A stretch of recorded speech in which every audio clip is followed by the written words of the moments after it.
Yeah.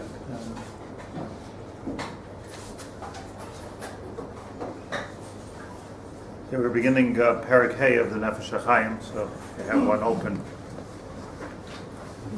It's helpful. Until now, we've been learning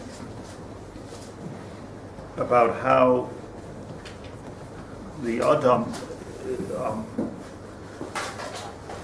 not even the Meisim of the Adam, but the actual structure of an Adam, of a person, is actually parallel to the structure of the Beis HaMikdash, which is parallel to like a mirror image of the structure of the Olam HaSalyonim. And it's mahavta like the remote on a TV set. So like what you can do is you can run this whole marechet from the Beis HaMikdash. You can run it from another switch panel is the Adam, and another thing that's going on is in the Shemayim, and ideally you want all three to complete the circuit. So what we've been learning in a sentence is the kesher of the circle, the different switching spots of the circle, but that there's a makbil between the Adam and the Beis HaMikdash and the Olam HaSalyonim. And in Perek Hey,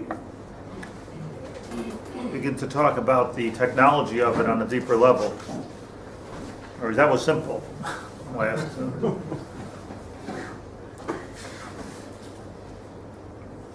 Umasha also birtzayna yisbarach shmai laharkiv es ha'adam atachtain l'roshei ha'olamos ha'elyonim shiyiznagu ha'yadai. We found that it's the Ratzon Hashem laharkiv es ha'adam, when he assembles the person, laharkiv, like a package from IKEA, laharkiv, harkava. So when he assembles a person, hatachtain, that's us, he's markivas ha'adam hatachtain l'roshei ha'elamos ha'elyonim.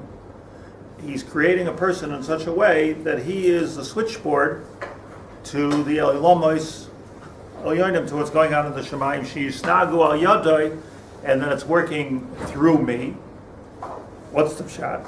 So, ki yadua b'zayar, because it's known in the Zayar, the chisvei ha'arizal, the seder hishtalshlus v'hiskashrus ha'elamais.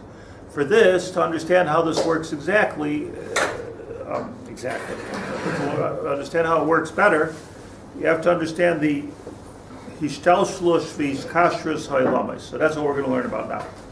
The hishtalshlus, which is chain reaction. Hishtalshlus is the chain, the shalshel. V'hiskashrus and the bonding of olamais. Shekol olam hu misnaeg, that every world is being run, or b'sidr matzavai v'chol pratei inyanav, every part of that world and every detail of it, k'fi netias kayach ha'olam sha'alav, according to the world that is above it. I'm going to explain. Sheman higai ki Neshamah es haguf. V'chein hoylech al zeh seder gavoya me'al gavoya ad shehu yisbarach shmai nishmas kulam. So let's just understand the aside that he's saying. Let's just open up your minds and hearts to this, because it's not thoughts that we're used to. A person, which we're used to, it has everything that comes up on an X-ray, everything that a psychologist will tell you do, which doesn't come up on an X-ray necessarily, right? Everything about a person, and which is physical, is actually being governed in a way by the Neshamah. Meaning the intel inside, right? Like there's a Neshamah wherever the Neshamah is. I mentioned seems to be a machlekes, so the Neshamah is here, the Neshamah is here, but wherever the Neshamah is, it's roya ve'eino nira. It's you see, it sees, but it doesn't show up anywhere. It's not something you can point to, but there's this life force of a Neshamah, which is really the standing above the whole physical property of a person, and in a way governing it. So then there's the whole world. There's the world that we live in, and then on top of that there's another world. So to reintroduce you to the idea that there are infinite amount of worlds, probably.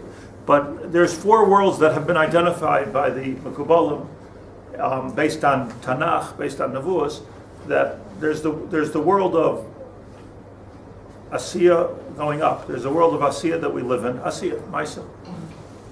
Above that is there's a world of Yetzirah. It's already a world we don't see.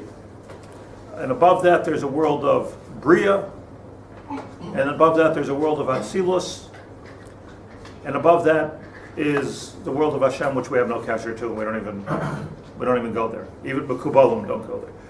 Like Mala that you're not allowed to think about is talking about Lamala of the world of Atzilus. Atzilus is still in a bechina of Eitzel. It's not a mistake to think what people think, that, oh, that's Hashem's world. Everything's Hashem's world. That's not Hashem's world any more than this is Hashem's world. But there's different manifestations.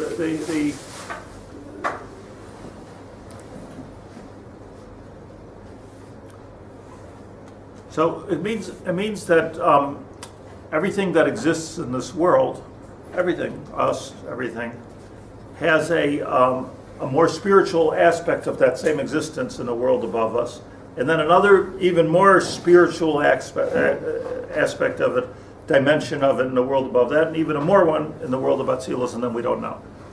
And that's the way Hashem made the world. It's not something that we have to, why did he make the world that way? Maybe he could have just made it here, I don't know. But something like there's different, like if you're making if you're making a cake, so there's the recipe, there's the raw products, there's mixing them all together, and then there's a cake. I can't give a good mashal because I'm going to give a good mashal, but I'm just saying to understand there's 4 stages to the Bria. That's the way we normally understand it. On a ruchnius level, it's even more than that, because it's not just that it's the stage before, but it's actually, as he says here, the world on top of it, the world on top of the world that we're in, is actually the Neshamah to the world below it. If I'm permitted just to continue with my mashal, like. In a sense, like you can't eat a recipe book. Like it's not something that you have any. It's just information, really, or you can have the recipe in your head. But that recipe, even though there's so many gilgul in between, you have to go shopping, you have to get material, you have to measure, you have to cook, you have to But what it says there, every word that it says there, is affecting how my cake is going to taste. And again, this is significant Kabbalistically. There's a difference between male and female in this regard, because to most men, what it says in the recipe book is just simply a suggestion or a recommendation. It's not, like,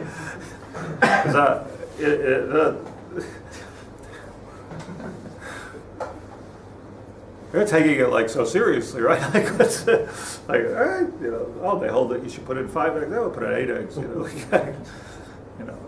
And that's why probably most recipes flop. A recipe is something that's been tested.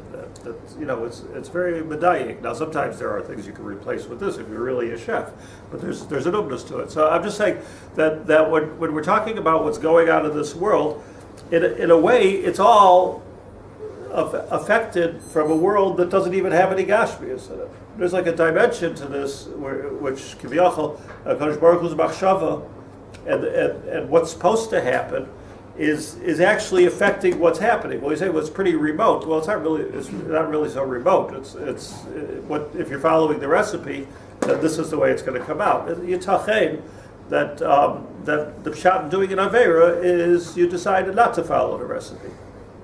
So in other words, you're mekalkel osay lamas. That's the pashtus. I'm just saying that's the pashtus. When you start talking about what he's saying over here, you're talking about a different level. That there's the level that you see, and then there's a level that you don't see, which is called the Neshamah. The pshat in the Neshamah is that life force within us So a medic can come and pronounce somebody dead, or at a birth say, I've created life, but obviously you didn't create life and you didn't create death. You're just looking at symptoms, markers, right? Breathing, heartbeat, things like that. But it's you're not making or taking life. Like that's not what it is. So what is life? What is life? Like what is life? From the second before a baby's born to the second a baby's born. In law, in halacha, if one were chas v'shalom kill somebody, that 1 second is the difference between murder and not murder. Same thing as if somebody's dying. The difference between life and death is very, very delicate. But that life force is the Neshamah, and the Neshamah is something which is not something which anybody can pick up. We can just look at the symptoms of it. Nobody can see it. You can just see the symptoms of it. So there's this idea of the Neshamah which is on top of it. Let's look inside here. Ayin Zohar. In mine it has the Zohar in Hebrew. I don't know if you have this. Boy, say you don't have Svarim. Everybody doesn't have a sefer. What happened? I brought 10 Svarim. I'm just, I don't know about you, but I'm not smart enough to do this outside.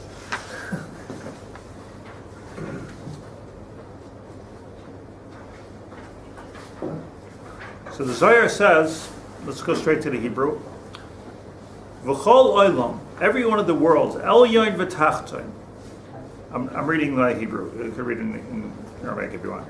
Mireshis soid nekuda hel yoina, ad soif kol hadargos kulam heimzel levush lezev v'zev lezev v'zev v'toich zev v'zev v'toich zev. The word in, Eliezer, you want to read that in English? You have it in English in front. No, I can't find where I have it. Can I come over first? Because I don't think I see it. You don't think it's there? Maybe it probably is, but I just don't see it. Yeah. He says here, I'm just reading in English. All the world levels are connected in this sequence of level above level till they ultimately connect to God, who is the soul of them all. With each world, upper and lower from the secret originating upper point until the lowest of all the levels, each is the container of the next level, each one within the next. Da lagav min da. And then he brings the next Zohar in the Idra, which says, with all the lights interconnected with each other and enlightening each other, the revealed light being referred to as the container of the king, and the inner light is hidden. Hard to understand those words, so I'm just going to try to explain something here. The words of the Zohar is, Kulam heimzel levush zeh lezeh v'zeh b'toich zeh v'zeh b'toich zeh. So let me just give you a picture in your mind. A person is wearing a coat. And on top of that coat, he puts another coat, and then another coat, another coat, another coat, 10 coats. And now he moves. So all 10 coats are moving. What's moving the 10th coat? The 9th coat? Person. Now, it's true that on some physical nature, a physical level, so each coat is being menia the coat before it. But the fact is that what's really controlling the movement of the coats is the, just again to give you a seer in your mind, but I remember years ago, my Rabbi Reb Chaim Volozhin, so in his house, everyone knows he wore a lot of tzitzis, but in his house he used to wear not just a lot of tzitzis, also a lot of talesim, and maybe 50 talesim, maybe 60 talesim, whatever he was able to wear. I don't think there was a number, whatever he was able to wear. What? Yeah, 100 tzitzis. And then everyone says, how many wears? People used to say, he wears 18 pairs of tzitzis. He doesn't know himself how many he could put on. That was his avodah. Each one is a mitzvah, whatever his cheshbon was, I don't know, and he would make it more and more. So and then he would wear talesim. So it was often the case that he would be so covered in talesim sitting at home that you really couldn't see him. Like all you could see is like a little. When the minhag was, when you were new in the yeshiva, 50 years ago, we were new in the yeshiva, so he used to come and say Shalom Aleichem to the yeshiva in his house, and then go take your suitcases that was the first thing the taxi stopped. He said, Shalom Aleichem, and he went. So there was a fellow, Asa widow, who told me the story. Ended up very close to the Rosh Yeshiva. He came in, a young bacher, and he comes to the house and wants to say Shalom Aleichem to Rosh Yeshiva. So the Rebbetzin said, she was sitting on the porch. That's what he said, on the porch. So he's outside on the porch learning.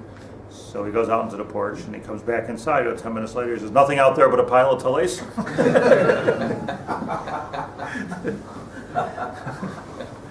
So, see here, of what it was, until no, he's out there. Until the talais moved. So the pshat is that all of the levushim are levushim. You could have 10, you could have 100, you could have 1,000 levushim. It doesn't make a difference. The mania of the levushim is the adam shebetachta. So if you want to understand the Zohar, I believe the way to understand the Zohar is kol zeh levush b'toich levush dalagab zeh v'dalagab zeh. There's a lashon of the Zohar in many places, one inside the other, beseder.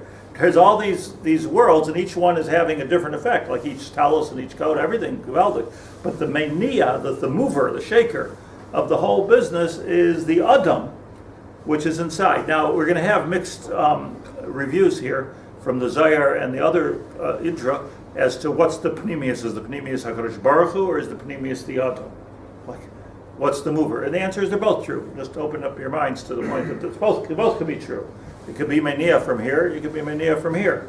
But the mashal of Levushin, Zebetach Zeh, Zebegav Zeh, is this mashal of many Levushim on top of an Adam, and the Adam is really the mover of the whole thing. That's the picture that the Zohar puts out. So it means to say that every prat and every tznuah that we do here in this world is moving is moving mountains in Shemayim. In other words, it's moving Levush, and that's moving the Levush on top of it, moving Levush on top of it. Everything is moving because of my little move here. And you could even argue from a physicist's point of view that it's, I think there's a concept, if I recall, called projection. So projection means that it's actually moving at a bigger angle, meaning I can move a little thing here, and then it's moving something even bigger, and then it's moving something even bigger. So the movement on top is actually a bigger movement than the movement on the bottom. With cogs, like something you have a small point, but it turns a bigger one, which... Right. So, it's very interesting here because I want to explain something.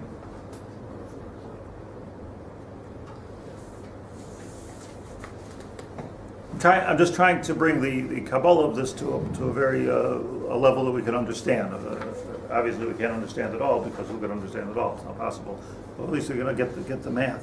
But let's just a little further. Pardes Union Mavur Beit Chaim Shaar Pneumius. If you want to understand it in more detail, look in the Eitz Chaim. That's the Arizal. That Shaar Pneumius v'Chitzonius. Nice chapter title. Shaar Pneumius v'Chitzonius. That's what the Arizal called it. Drush Beis. Ubepri Eitz Chaim ba'akdam Shaar Hashabbos Perek Zayin Perek Ches. Ub'Shaar Hashabbos Perek Chav Daled. He knew his Eitz Chaim's the Reb Chaim Volozhin. He knew nothing was like Mishnah Berurah to him. Shechitzonius shall call parts of the olam, the chitzonius of every world, mispashet umislabesh baha parts of the olam shetachtav. It is covering and being mislabesh, the same idea, the parts of shetachtav. Same thing I'm explaining. V'nasalei lepnimius and l'neshamah. V'chol oilamis nichlalim v'nichlakim l'dalid ki yadua sheim oifanim v'chayos v'chisi ha'kavod v'atzilus kodshei yishbarach. There's enough Kabbalah for today. I just want to understand that when we talk about v'oifanim v'chayos ha'kodesh, right? What we're talking about there is oifanim v'chayos ha'kodesh. We're bringing the middle of Kriya Shema. We're talking about these different levushim, or which is a way that he's understanding it, levushim are different worlds, one on top of the other. That's what we're talking about. There's Oifanim, there's Chayis HaKodesh, Kisi HaKavod, which is the world of, the Kisi HaKavod is in the world of Brio, right? Again, look, if I say so. Look, there's the four worlds, which are really infinite worlds, but the four defined worlds are Abiyah. Atzilus, from top to bottom. Atzilus means like Eitzel Hashem. Atzilus. Brio is where formation begins. Brio. Yetzira is a more refined level of formation. Think about your cake. So you have Yetzira. Yetzira is you're being. So we have Yotzer Or U'Borei Choshech. Choshech is vague. Borei. Yetzira is specific, detail. So Yotzer Or U'Borei Choshech, going up. And then you have the world of Asiya, which is our world, which everything is very defined. It's very clear. This is a book, this is a table, this is me, this is you. So it's defined. So the higher up you go, if you will, the less defined it is. Because the less Gashmi it is. And the less, the definition of Gashmi is that it has boundaries. There's a boundary between me and you. Like everyone likes to say beautifully under every chuppah that we've just broken down a boundary and brought two neshamas together. Can I get a seichel to do that, which is why Shalom Bais is so difficult. Bringing two things together, because Baruch Hu made everything to be separate in this world. So what you're doing is you're becoming, the idea of Shalom Bais to become otherworldly. The idea of having Avas Yisrael is to become otherworldly. You're reaching, the only chance we have for not everybody not hating each other is to crawl into a higher world, which is less Megusham. And when it's less Megusham, there's less separating us. So on the one hand, Hashem separated everything, which is nice about the world of Gashmis. Everything's separate. Shali, shali, shalcha, shalcha. You know, but on a higher level, if you go all the way to the Kisei HaKavod, Yecheskel says this, not me. Yecheskel Hanavi says this. Kisei HaKavod, that's the Tzuras Adam. In the world of Bria, at the end of the whole thing, you have an Adam, but one Adam instead of all the millions of people that are here. So there's like the Adam Aklali, the Neshamah Aklali, if you will. So that's the. But what I want to explain about this, let's just start with the first thing. You have the world of Asiya. On top of that, you have the world of Oifanim. There's a type of Malachim, Ofanim. Ofanim means what in Hebrew? Wheels. Wheels. So you have the world of wheels. So the world of, remember, Atzilus, Bria, Yetzira, Asiya. Asiya it doesn't have any Malachim. The Malachim are in the world right on top of us, and they're called, those Malachim, the ones that are closest to us, are called wheels. Oifanim. It has everything to do with the Merkava. But the Oifanim, now let me look. There's Oifanim, Chayes HaKodesh. So you see it's not a world? What? So I see it's not a world then? It is a world. But that world he's not explaining. We know that world. So there's go five? to the doctor, yeah? So there's five. No. Asiya, Right. Yetzira, Bria, Atzilus.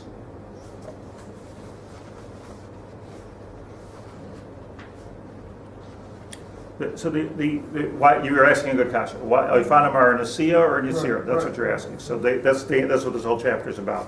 That the Oifanim are the connector from this world until the next world. All of these are not the thing itself. That's not the world. The world is called Yetzira. But the connector, you're the technician. But the thing that's joining this what?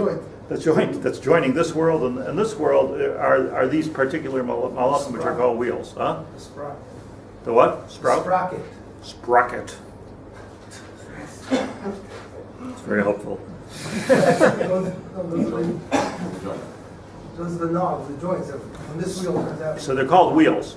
So I want to bear with me for a moment. When I think of a wheel, there's three kinds of wheels. When I think of a wheel, I'm thinking of things at the bottom of my car, which are making it go. That's a wheel, right? Tires. Or gear. Another way of thinking of a wheel, and the way many of the Mefarshim that talk about the Nefesh Hachaim and the Zohar here, think about a different kind of a wheel. They talk about a wheel which is a pulley. You're lowering a bucket into a well, or like one of those big, machines that they have. Like you're bringing something, a crane, tris, right? So, and another kind of a wheel is a gear. Watch. Gears. Three different things. in the case of a wheel that's making things move, is that the pshat in the Oifanim? Probably not. Even though that's the push of the pshat in wheels. A wheel that's bringing something from a high place to a low place.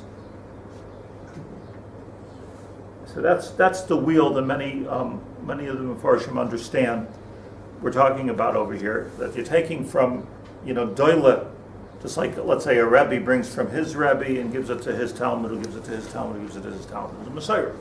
So that Messiah is like a tris, yeah? It's going down. Like a dli. Aramimcha Hashem ki dili sani. What does that mean? You say it every day now. Aramimcha Hashem, I praise you, Hashem. Ki dili sani. Because you lowered us? We bring down your shefa. So first of all, it's Lashon Dal, I'm a poor person, right? Dal. So what are we praising Hashem to Kiduli Sani? Aramimcha Hashem Kiduli Sani. That's dependent. Okay, so if you like that, Aramimcha Hashem Kiduli Sani is that you have doled down to us like a dli is a bucket, and its bucket goes up and a bucket goes down. So Delisani could be that it's going down, and Delisani could be that it's going up. The point is that there's a connection between the upper world and the lower world. So when we're saying Aramimcha Hashem Ki Delisani, think about this tomorrow morning when you daven. Aramimcha Hashem Ki Delisani, whoa, there's a connection. But it's like what Tzadok says, though, the way he described it is that the Dilisani is thank you, it's two directional. That's what I just said. Yeah. That's what I just said. Dilisani. Dilisani doesn't mean going down, it means going down and going up. Oil of a yored. In fact, the difference between a dal and an ani is a dal is like sometimes rich, sometimes poor. Like it keeps on going back and forth, like Las Vegas kind of guy. It's kind of consistent. That's a consistent ani. Yeah. No, the Nachash. There's no back ever to this world. There's a need to. You can't. You're bringing in another thing. I'm sorry. So, Abjadic is a very a concept here is very, very important. I'm putting it in simple words because it's the only way I can understand it, but I think it's the only way it can be understood. So, when we're talking about a wheel, then there's the wheel of the watch. It's a different wheel, and over here. And this is probably the most sophisticated part, so sophisticated wheel that it's not even like a tris going up and down, but it's gears. So a small, tiny wheel can be moving directly or indirectly a big wheel, and there's all kinds of stuff going on, but it could be a tiny little thing. In fact, like this thing over here on the side can be moving the whole marechet. Now, this is oifanim. These are the different the wheels that as the world turns, right? The wheels that are one thing is causing the other thing to do. La'aniyastaiti, that's the best mashal for oifanim. So it like we're the Adam is here and we're turning some kind of a wheel, and then there's bigger wheels. That's oifanim, chayes hakodesh. That's where the gearbox starts. Oifanim. That's what makes everything be mistovek. Not to be confused with the turning of the world. I'm talking about events of the world, the hashgacha pratis of the world. See,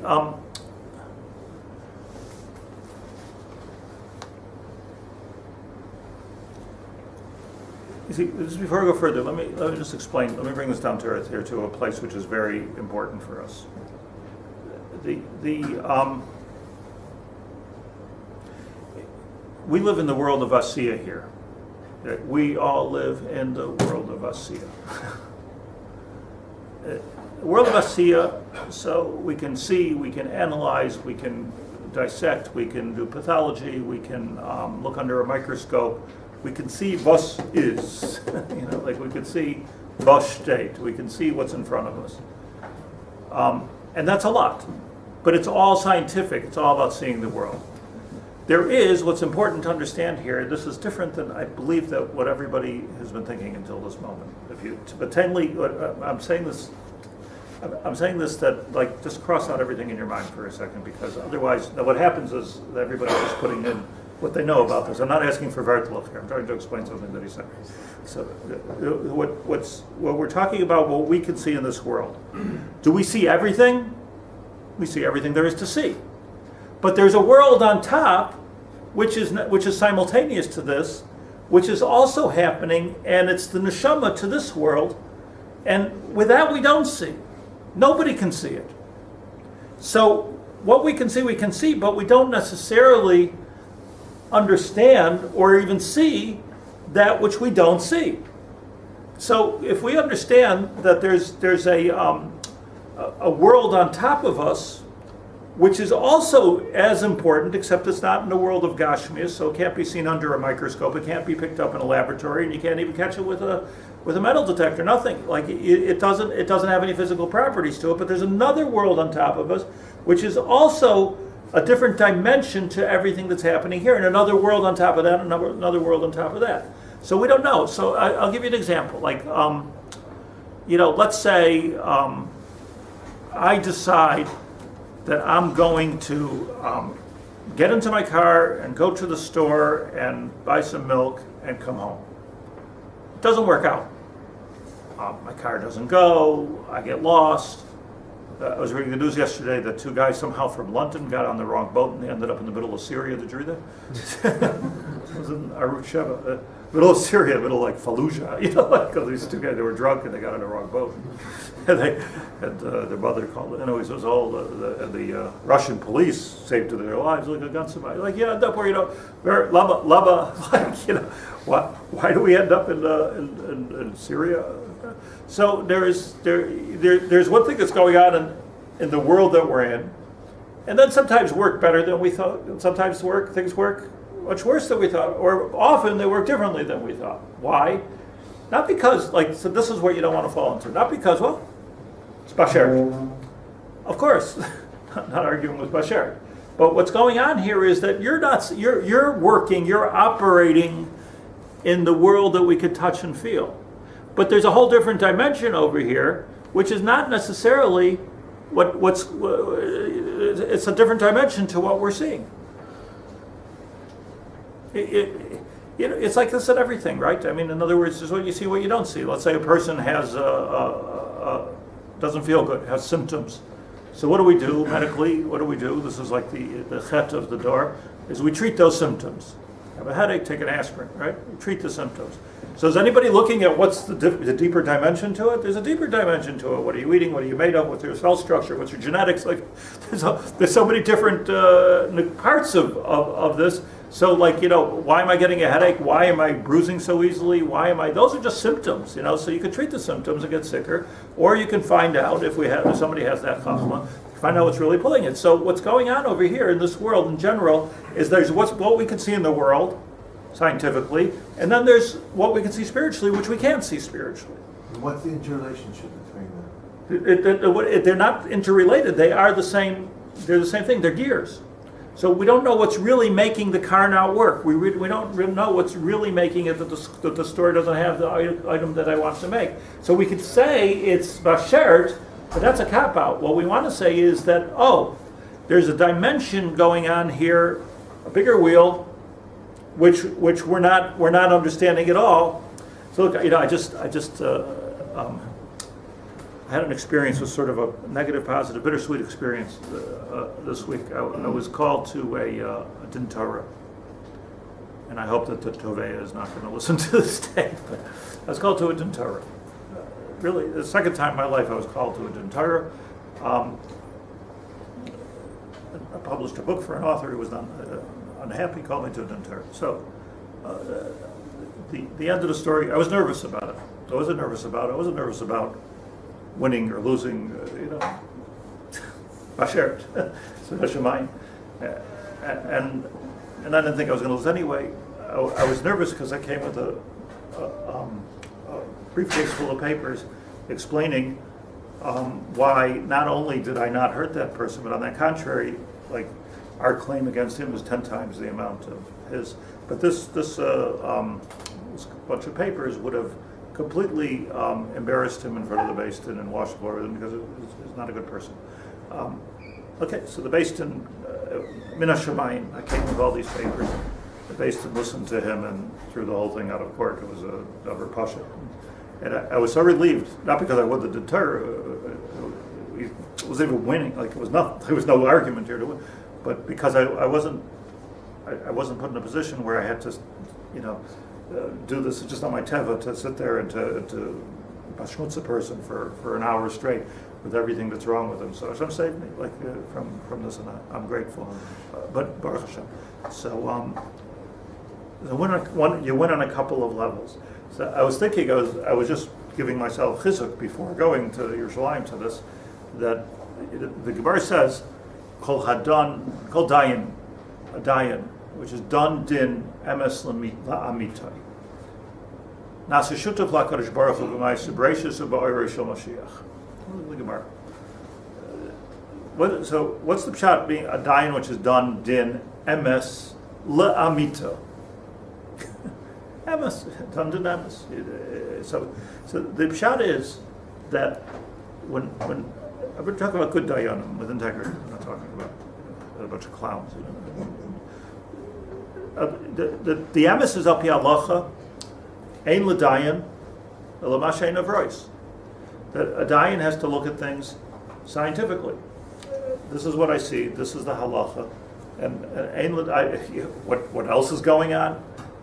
I don't know. I could look at the evidence. I could see if the AJOP Shiurim. I could look at ein l'dayan ela mashein avrois. Somebody's but you're not understanding. Ein l'dayan ela mashein avrois. So there's really no emotion involved. Shouldn't be, and no rachmanis involved. The Torah warns against these kind of things. So I said there pnei dal. Just because a person's poor, you shouldn't lean them. Shouldn't give them an advantage in mishpat. Rachmanis, rear. But Don din emes la'amitai, the Goyen explains, is that if you could be zoche, if a dayan could be zoche, to be dana din lefi mashein of royes.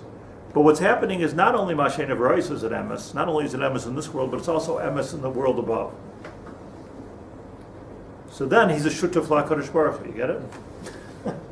He's just joined HaKadosh Baruch Hu in the Ma'aseh Bereishis. Meaning that Hashem Kidilisani, if this Beis Din Torah, this Sanhedrin, is able to be dole from worlds above without even knowing it, have the siyata d'shmai to do this, so then what you are is God's emissaries in this world, and you're able to be nasa shutaf la'kadosh baruch hu Ma'aseh Bereishis. So can a dayan do this? Who knows? Can a dayan even know it that he did it? No, but it's just a metzias. The metzias is that a dayan should done din emes, our level, la'amitai. We like to say that word. Oh, it's just emes la'amitai. You don't know if something is emes la'amitai. You could just say it's emes, at best. You could say something is emes. To say it's emes la'amitai means it's true in a number of worlds. So and that's why, by the way, the when we say on Minchan Shabbos, Tzid Kasrut Tzedek Le'olam, the Kadosh Baruch Hu is b'tzedek. Tziduk adin. Mishpatecha, your mishpat tahoim rabba. Tahoim rabba. What's a tahom? Like huge, right? Mishpatecha tahoim rabba. Meaning that there's a little din here that we can see, world of Gashmias, but then mishpatecha tahoim rabba. So the Goyen explains that let's say somebody kills somebody else, and he's chayim misa. And Sanhedrin paskins he's chayim misa. So good, take him, send him to the dogs. He's chayim misa, he's a horrible person, he's a murderer, kill him somebody. What if his wife's a tzedekah? Why does she become an almanah? What about the Yisoyman? What about the neighbors? What about, this can traumatize thousands of people. Thousands of people this can traumatize. So what's the Sanhedrin killing the guy for? So the answer is, says the Goyen, that the Beis Din, or the Sanhedrin, that's being Mechayev Hamisa, are not going to be able to do that unless they tap into the Mishpat of HaKadosh Baruch Hu, Mishpatecha, to Haim Rabbah. The Mishpat Hashem takes everything into account. Yisayim, Almanah, neighbors, finances, life insurance, everything. Everything is there. That's Mishpatecha to Haim Rabbah, which is probably why the Sanhedrin never ended up killing anybody. because if HaKadosh Baruch Hu is taking so much into Cheshbon, that if somebody died, but the point is all the ducks are in their places. So when we understand, this is very new. I'm telling you, it's very Dakas Dikut is very new. But let's say Moshe Rabbeinu asked the hardest question in history. He said to Hashem, "Hareini nos k'voidcha lama yesh tzadik v'raloi." Lama yesh tzadik v'raloi. Or in contemporary English, why do the righteous suffer? And Hashem said, "Lo yarani adam v'chai." No, this is not something you can understand why you're alive. This is not something. If I show you this, you will die. That's not what it means. Lo yarani adam v'chai is it's not something you can understand why you're alive. That's the pshat. What Moshe Rabbeinu was touching, he was in the world of Asiya, touching the world of Yitzhira. And he was right there with those Ophanim on Har Sinai, Shavuos. When he's there, he's having Nevuas Baklaria HaMe'ira. He has a glimpse of the Shemayim. The Gemara Menachos is talking about all the interactions going on with him and the Malachim want to kill him, and answer Hachzer Lahem Shuva. The Malachim are tiny on him, and the Kadosh Baruch Hu's whole thing going up. So Moshe Rabbeinu wasn't here; he was there. We're not having dintaras with Malachim. He was. Hachzer Lahem Shuva. Achoyz b'kisei hakavod. Listen to this. I just realized. Achoyz b'kisei hakavod v'hachzer Lahem Shuva. Look at the Gemara Menachos Membeis. That Hashem said to him, the Malachim said, "Why are you giving a human being the Torah?" And Hashem told Moshe Rabbeinu, "Hachsek b'kisei hakavod." Where's the kisei hakavod, Gil? Brio. Boom, boom. Or way up. That's where he was. V'hachzer Lahem Shuva. So Moshe Rabbeinu, not in the world of Asiya anymore. Lechem lo yachalti, mayim lo shasisi. Right? I'm not b'chlal abasar. I'm not even in the world of Yitzira, but Achoyz b'kisei hakavod grabbed it. That's where he was. That's where he was, in the world of Bria, and Hachzer Lahem Shuva. That's where the Torah. That's where Moshe Rabbeinu got to. Apparently, that's where a human being can get to. So Moshe Rabbeinu is in the world of Yitzira, in the world of Bria, and he's saying, "Okay, now maybe I can understand Lama Yesh Tzadik V'Raloi. Hareini Nas Kvoidcha is show me your kavod. I want to see the whole Marechet. I'm here. Give me a tour, Rebbeinu Shalom. I have a tour. I want to see the Marechet here. And in the Marechet, I want to understand Tzadik V'Raloi. What does it mean? He had as much faith as we have. That wasn't the problem. What he wanted to see is that if a tzaddik is suffering in this world, this doesn't make sense from a you're doing good and you're getting bad. On this world, it doesn't make sense. But it must make sense on a higher dimension. What's the higher dimension? The higher dimension has to do, let's say, as an example, the higher dimension has to do with the unfolding of history. Can we understand that somehow or another, if there wouldn't be a Holocaust, there wouldn't be a state of Israel? Can we understand that? Can anybody understand that? Maybe in 1,000 years they can, be more helpful than they do. As your grandfather can't understand such a thing. So what's the? So Moshe Rabbeinu is saying, if I would see the whole Marechet for a second, if you could show me the whole thing, the whole watch, then I would be able to understand why it has to be that millions have to suffer in this world. And the answer is that we're pushing history ahead. But La Yarani Adam V'chai, as long as you're alive, you can't possibly comprehend that at all. It is the Medrash Rabbah in Vayeshev. We're out of time, so I just told you by heart. Medrash Rabbah in Vayeshev, well-known Medrash Rabbah. The Medrash Rabbah says that Hashvatim haya asukim b'mechiras Yosef. Yehuda haya oiseg likachisha. Yaakov haya yoshev b'sakoi v'tanisai. The Rebbeinu Shel Olam haya oiseg ba'orei shel Mashiach. Lashon of the Medrash Rabbah, Parak Pehei.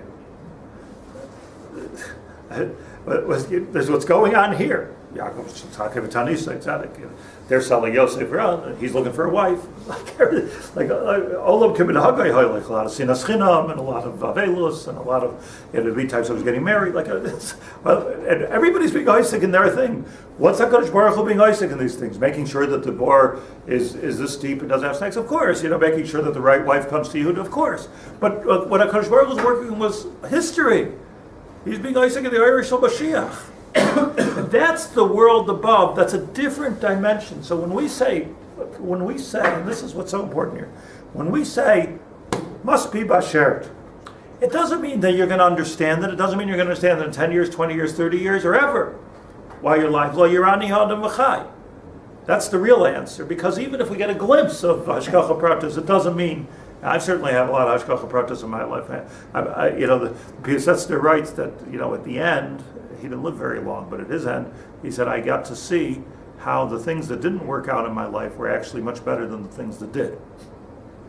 Okay, that's a glimpse for a second of the Olam HaTachton. But in the Olam HaElyon, again, we're not talking about Olam Haba, where you go where you die. I'm talking about, necessarily, I'm talking about what's going on right now. Olam shal gabe olam shal gabe olam. To us, it's a pile of tzitzis on the board. They're not seeing the mania, the kedusha, the dimension which is going on. We're not seeing history.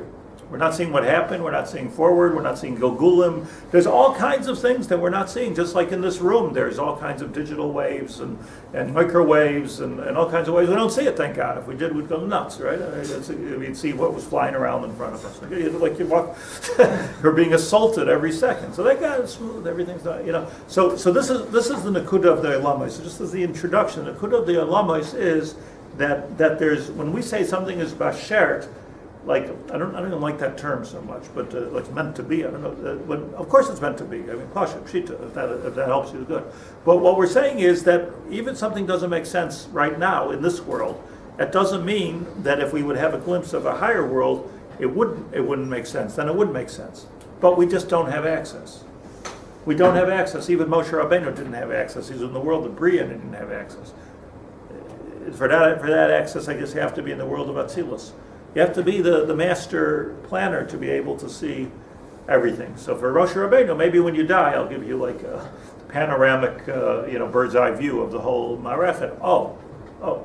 But in the meantime, we're doing this and we're doing that. Sakei v'tanisai, marrying women, throwing away Yosef. We're doing all this kind of thing. HaKadosh Baruch Hu was making history because he was putting Orah Shel Mashiach. He was putting Yosef in Mitzrayim.